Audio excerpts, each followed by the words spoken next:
Day everyone. So today we'll be discussing another lesson on Unit 2. We are already on lesson 3, which is on about global governance. Before that, last meeting we talked about the global societal issues and challenges. We talked about the 4-point framework that is used in analyzing global and societal issues or challenges. We also talked about the forces underlying or what is causing certain global issues.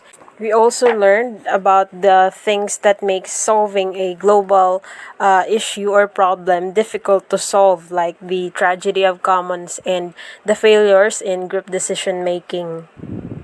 We have also learned about the key players or the key people or group of people that are involved in solving a global issue or problem. And on top of it all, we learned about what are the little things that as individuals can do to help solve or alleviate global societal issues and challenges.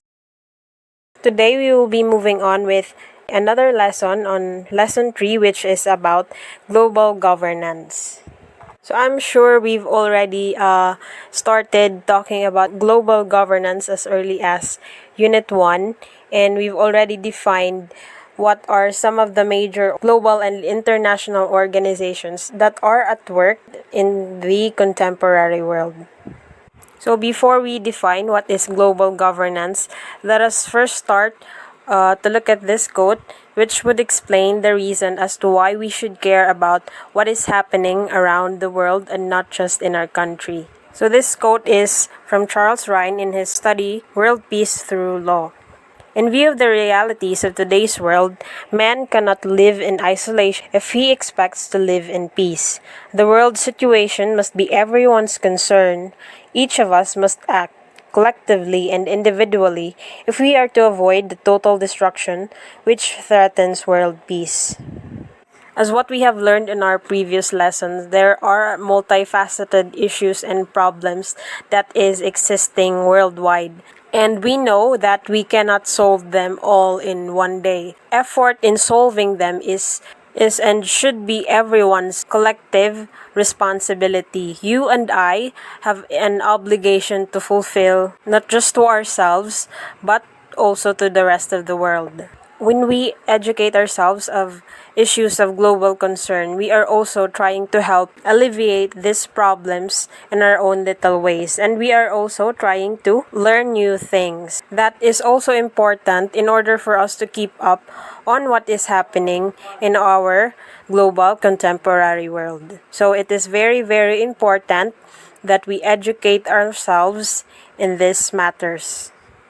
So here is our table of contents, the things that we will be discussing as we move on to our lesson. First, we will define what is global governance. And next, we have the early cosmopolitan ideas about global governance. And also, for the last one, we will be talking about international law and global governance. First, we will define global governance. So it is referred to as the institutions, procedures, norms, structured arrangements, and informal structures that control action for the common good. In short, this is any action or manifestations of trying to govern or manage people and certain geographical areas on a global scale. So governance that is widened on an international level or scale. Furthermore, it includes practices that are multinational, transnational, and regional levels that cross national borders and is focused on rights and laws imposed by a mixture of economic, moral incentives. So simply put, it is a way in which global matters are managed. So we will move on with the early cosmopolitan ideas or the earliest ideas about governance or global governance. The Greek Cynic philosopher Diogenes was one of the first to articulate an overtly cosmopolitan vision of the world in Western intellectual history. So Diogenes is said to have replied when asked where he came from. So he answered, "I am a citizen of the world," unquote. Both of societies and natural growths, according to Diogenes, are incompatible with that of pleasure and virtue, and that it entails a return to nature's simplicity. So his modesty and purity were so admired by the Stoics during his time, and that he was dubbed as the Sophos, or the wise guy. In a society where a man's status was inextricably linked to his citizenship of a specific city-state, like other people or other guys would be proud that they came from this certain city, certain remarkable city, Diogenes chose to assert himself in a rather bold manner. So, because of that, he made an impression on his contemporaries as an exile or like an outcast, that he was a man without a social background, as he claimed to be a citizen of the world and not of a certain city. So he was truly one of the most remarkable men in history. Next to Western history, we have ideas in the 14th century. We have here Dante Alighieri, the author of Divina Commedia and Inferno. He argued that world governance is a way to protect ourselves against a war.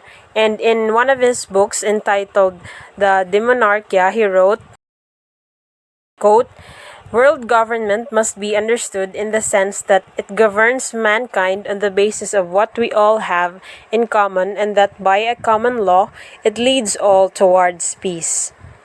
By this, we can conclude that his views about a government or a common law is solely to bring about peace into the society. And also, he believed that the government or the people in politics or in power should devote their efforts into building certain infrastructures that could likely help the people. Things like the roads, public works, rather than arguing about who has more power or who should hold more power.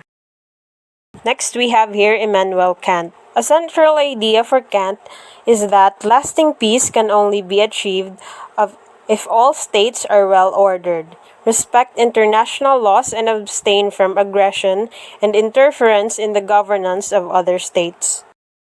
Immanuel Kant's 1795 work called Perpetual Peace, a Philosophical Sketch, is a great source of inspiration for many of today's cosmopolitan thinkers. So Kant advocated a confederation that is free of states governed by the common law rather than a global government.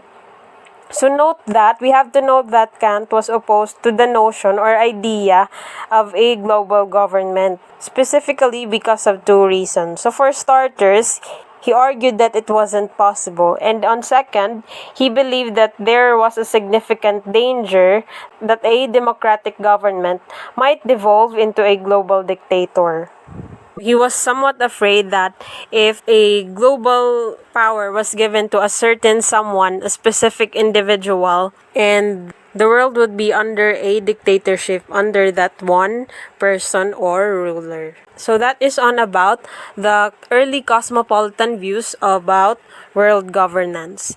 Next, we will move on to international law.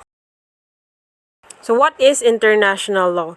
So it is also known as public international law or the law of nations. It is a body of legal laws, norms, and principles that exist to sovereign states and other bodies that are legally recognized as international actors. So international law's primary goal is to foster or encourage world security and then development. So international law, of course, and its other supporting structures can, in theory, an instrument to reconcile nations and their conflicting interests. Here we have the divisions of international law. First, we have the laws of peace, the laws of war, and the laws of neutrality. So peace, justice, shared values, and commerce are all promoted under international law. To say the least, if foreign treaties were not enforced, there would be confusion and potentially more wars. That is why there is a need for us to adhere to international law, adhere or follow international laws. So what are these three divisions? So the normal relations between states are governed by the laws of peace. So in here, it provides the normative basis for friendly relations between states or countries. So together with the wider body of international law, it provides a structure for the conduct of international relations. Under the laws of peace, it controls or governs the normal ways of how a state treats another country and vice versa. So when a war breaks out, these states' relations cease to be governed under the laws of war for the duration of the conflict. When a war breaks out, how conflicting states or nations treat each other during the war is governed by the laws of war. So the rules of war, also known as the international humanitarian law, are a collection of international principles. They defines what can and what cannot be done during military conflict or during wars. We have here an example of what can't be done during a war. So in a war, of course, civilians must never be targeted, and doing so is considered a war crime. So distinctions must be made on who or what to attack, or who or what must be spared and protected. Also, it is prohibited during a war to destroy the source of livelihood of the people or the citizens, the other things that are essential for the survival of the civilians.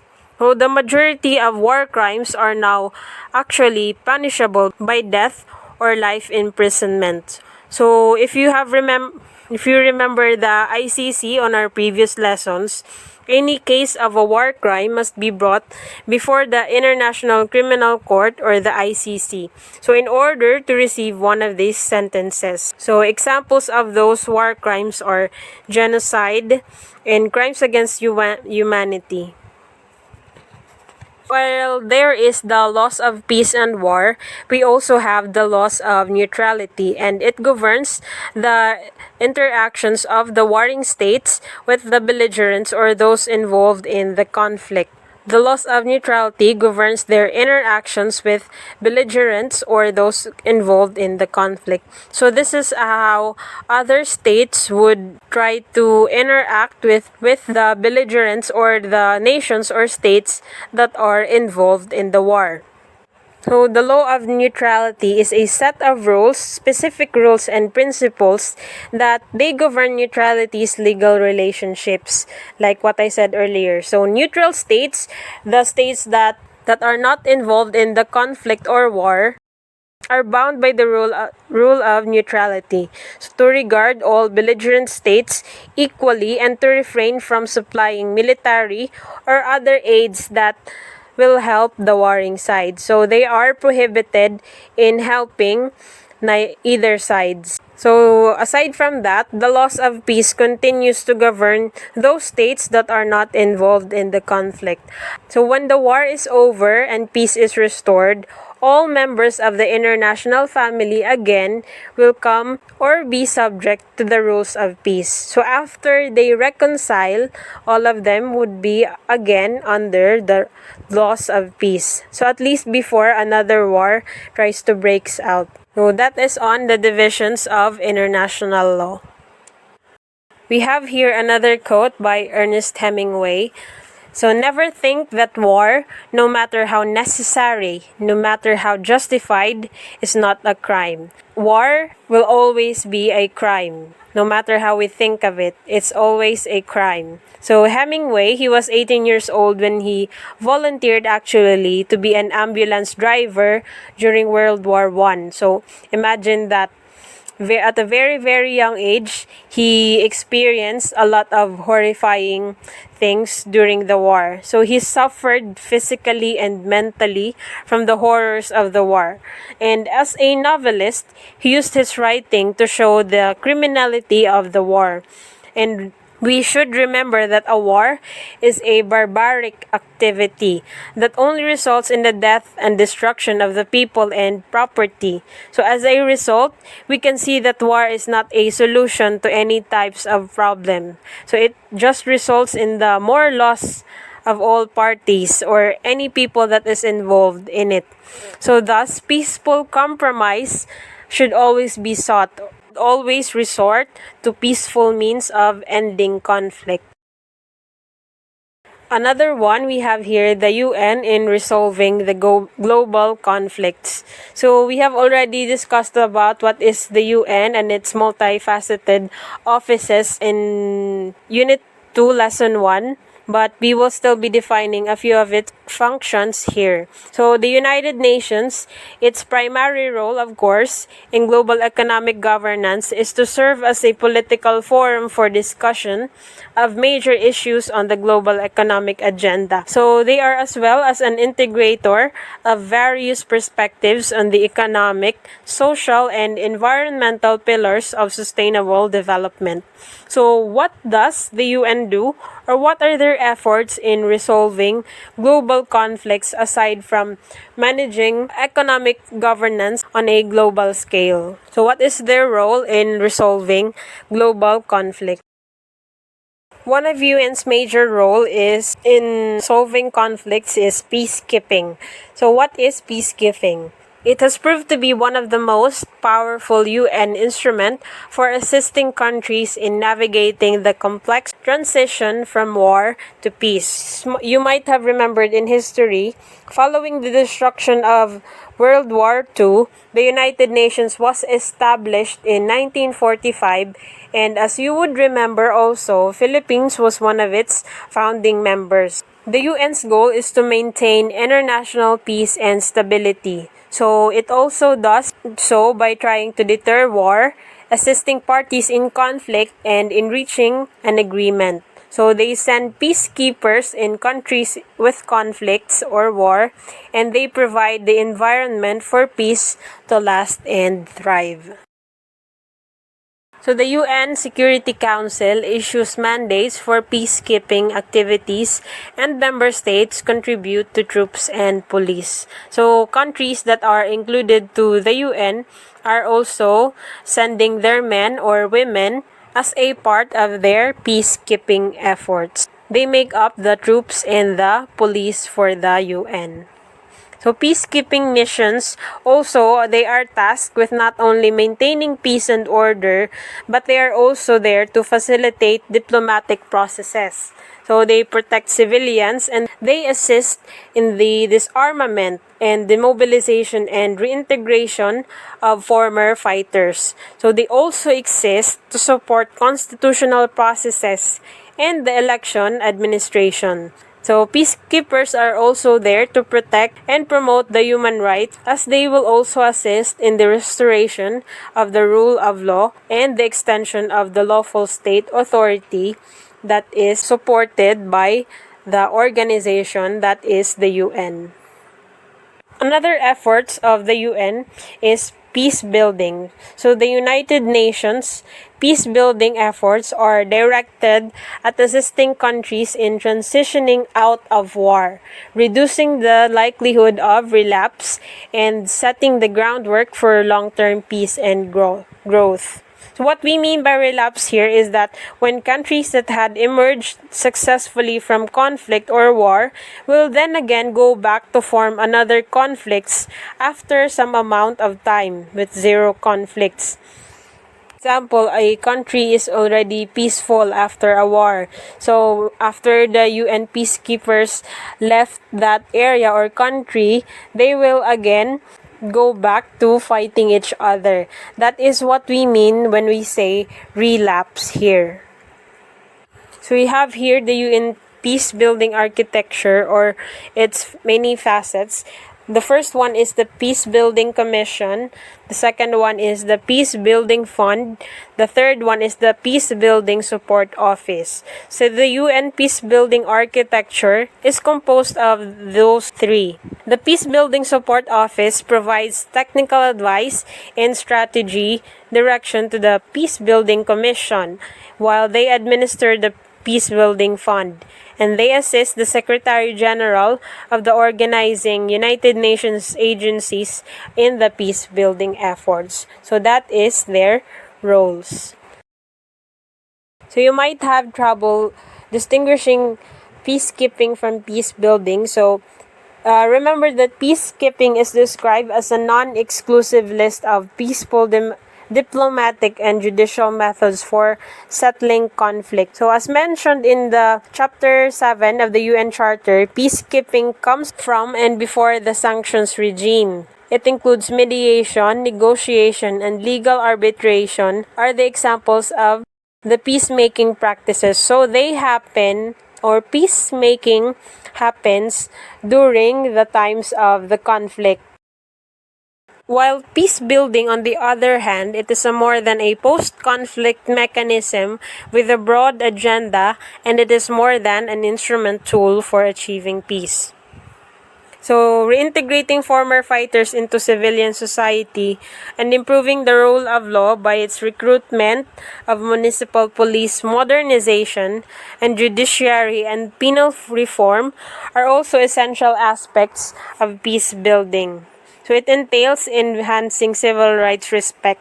So moreover, peace building is the after the conflict. So it is done after the conflict. While peacekeeping is mostly done or takes action during the conflict. As it is nga the means of solving or settling the conflict. So that is on about peacekeeping versus peace building.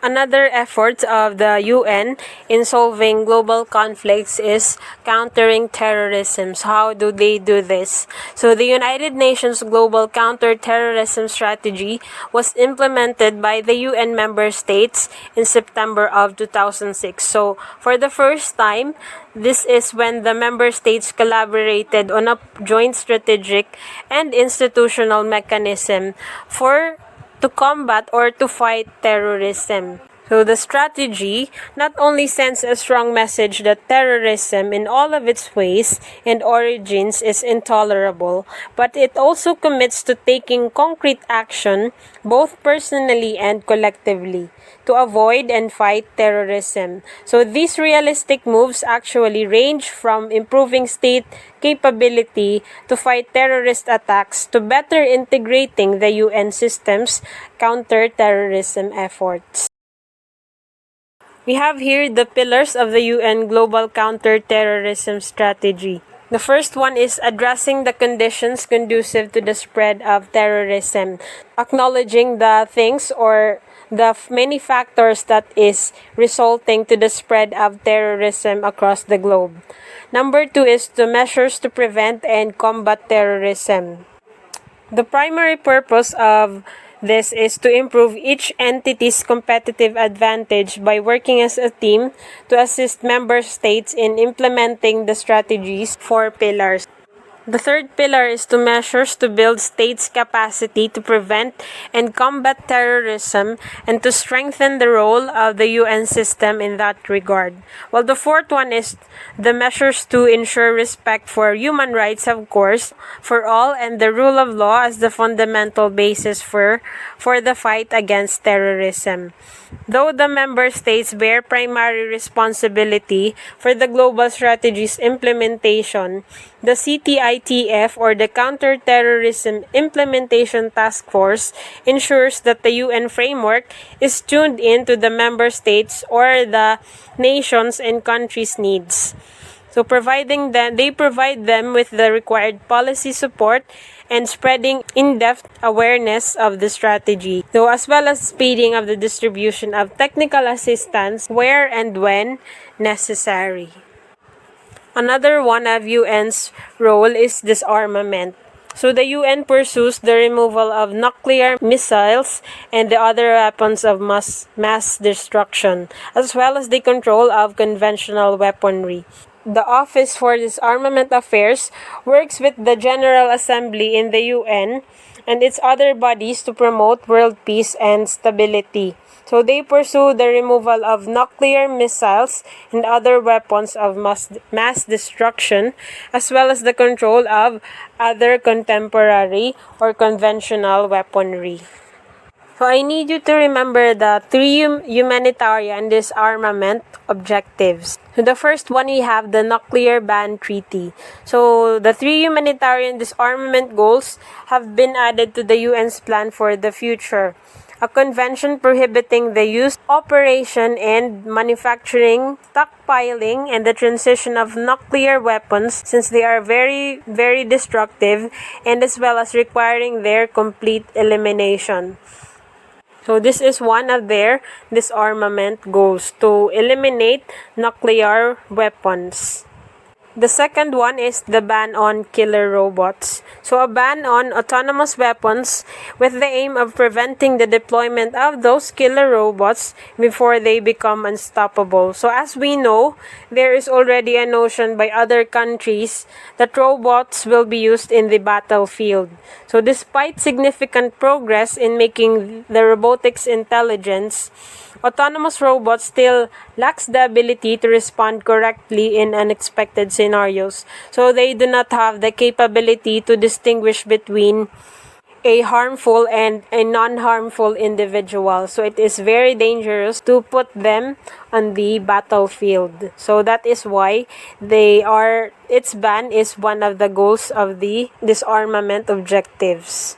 So the third one, we have the ban on radioactive depleted uranium, or DU. So it is a convention or agreement prohibiting the use of extremely radioactive DU in military applications. So why does the military uses depleted uranium if it is toxic or dangerous to the health of the people?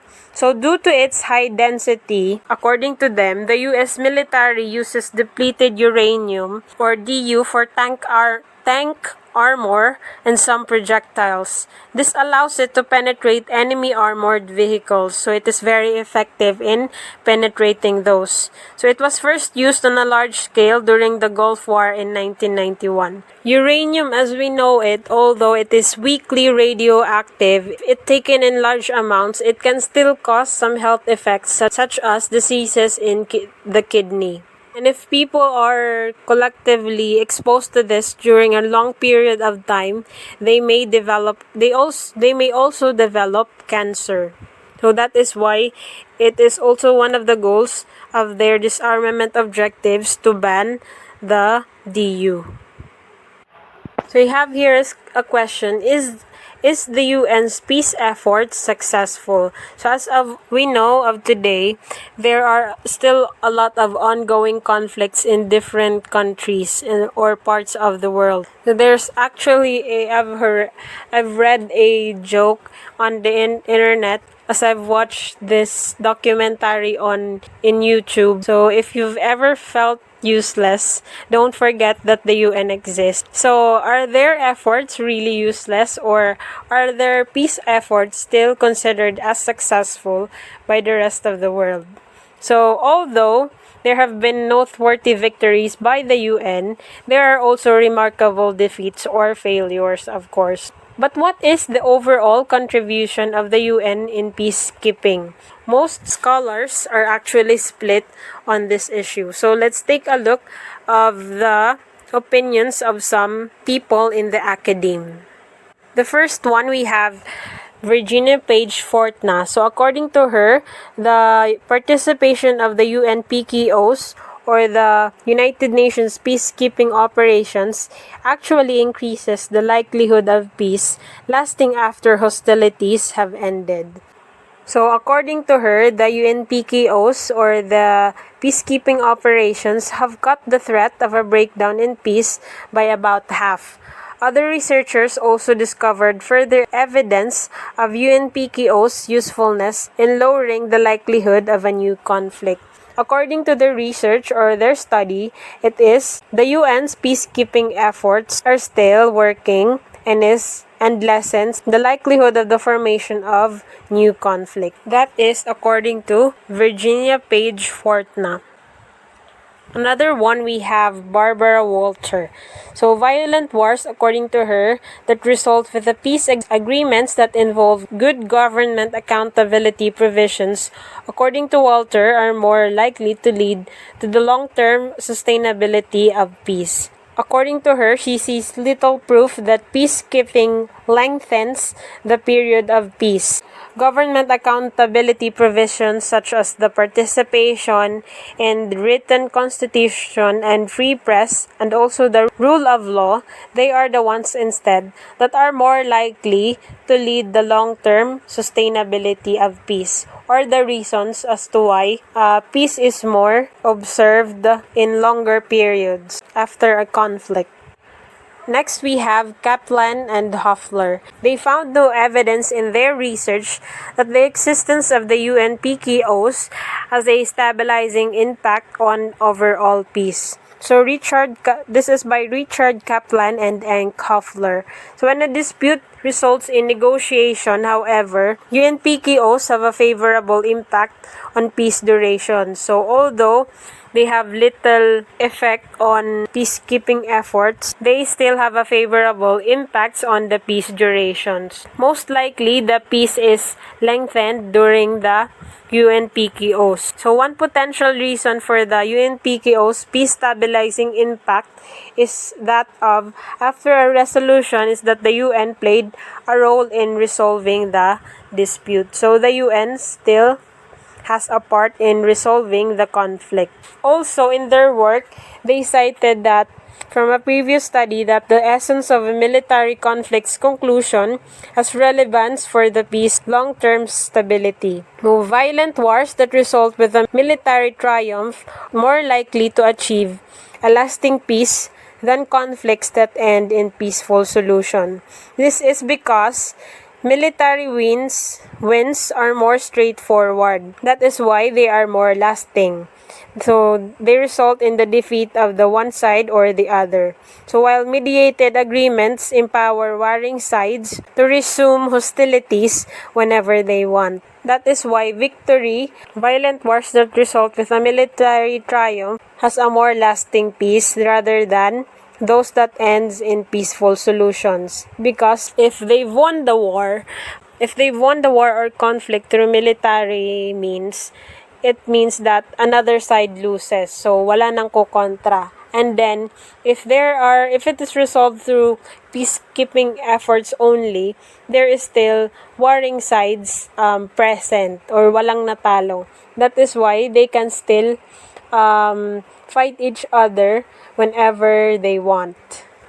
So I'm also asking, what are your thoughts? Is the UN's peace effort successful or not? So please try to comment down just a short comment on the Facebook post that I will be attaching this video on your thoughts whether the efforts of the UN on peacekeeping is successful or not. You can actually cite examples from certain events in global issues or societal problems that are currently happening today. We also have here activity 6, which is entitled Dissecting Information from Selected Sources. The direction is watch any of the 3 videos that tackles the idea of global governance. Dissect some of the most important points discussed during each video while using the guide questions below. So there are guide questions and there are actually 3 sources, so just pick one. Do not try to watch all. You can try to watch the 3 videos, but in answering the questions, please try to only focus on one source. So you can pick any of the 3 sources that are listed below. So the links are already on the activity sheets. So that is all for Unit 2, Lesson 3. Here are our references. So also, there's been a lot of people asking about the midterms exam. So I've decided that instead of a midterms exam, we will proceed with a culminating activity instead. So we will still discuss this. There will be no more exams, I repeat. We will proceed instead with a culminating activity. So I will be announcing the directions on the culminating activity after Unit 2, Lesson 4 discussions. So that is on next week. So if you have any further questions about the activity, the lesson or anything, you can just contact me through my email or my messenger. So that is all for today. I hope you had a wonderful day, and that's all. Thank you.